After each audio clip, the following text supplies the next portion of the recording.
gente costuma achar que ansiedade, distração, cansaço são problemas internos, mas raramente se pergunta se o ambiente está colaborando com isso. Talvez a casa esteja te deixando mais agitado do que você imagina. E é sobre isso que nós vamos falar nesse vídeo.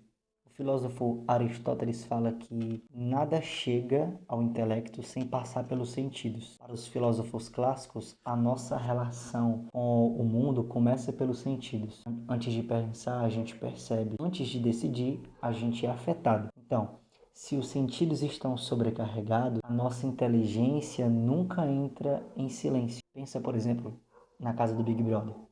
Cores saturadas, excesso de informações, estímulo visual por todos os lados. Aquilo não é só estética, é engenharia de estímulo, aumentando o nível de ansiedade, o que causa por muitas vezes irritabilidade. O cérebro humano não foi feito para viver em alerta permanente, entende? Quando a nossa casa começa a aparecer com isso, excesso de informação, objetos demais, barulho visual, o efeito é parecido, só que mais silencioso. Para São Tomás de Aquino, ordem não é rigidez. Ordem é quando cada coisa ocupa o seu lugar, que favorece seu fim. Um ambiente desorganizado não é neutro. Ele exige da nossa alma um constante esforço de compensação. E a igreja entendeu que o espaço ele também forma. Por isso fala da casa como uma igreja doméstica. Mas como é que eu vou transformar minha casa em uma igreja doméstica? É interessante ter um espaço de silêncio, um oratório, um espaço de oração, onde você vai se reunir com seus filhos, com sua família, seu esposo, com sua esposa. E é claro, tem uma hierarquia nos espaços. O quarto é o lugar de dormir. A mesa de jantar é o lugar para se alimentarem em família.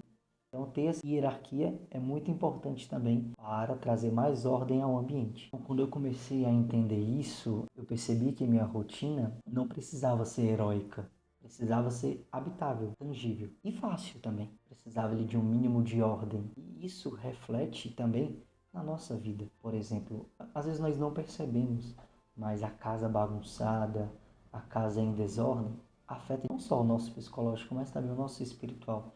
Por isso nós devemos ter esse cuidado, tanto na ordem, na organização, no qual me refiro, mas também na escolha de uma boa iluminação, dos tons, das cores da sua casa. Eu não estou falando aqui defendendo o minimalismo, que você precisa ter nada. Não, estou defendendo aqui uma ordem visual das coisas, entende? Uma harmonia. Precisa estar belo para que você consiga se concentrar mais, para que você consiga enxergar melhor e não enxergar somente com os olhos da carne, sim com os olhos da alma.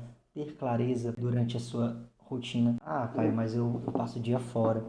Mas é tão bom quando você chega em casa e o lar está em ordem, está organizado, está em perfeita harmonia. São essas coisas que podem ajudar a tornar o seu ambiente mais agradável, mais acolhedor. Então, às vezes, nós não percebemos o quanto a casa nos afeta, quanto o ambiente ao nosso redor nos afeta. Então, é muito importante ter esse cuidado, esse zelo com a ordem da nossa casa, com a ordem também da nossa vida. Então, lembrando, uma casa em ordem não resolve sua vida, mas ela pode parar de atrapalhar.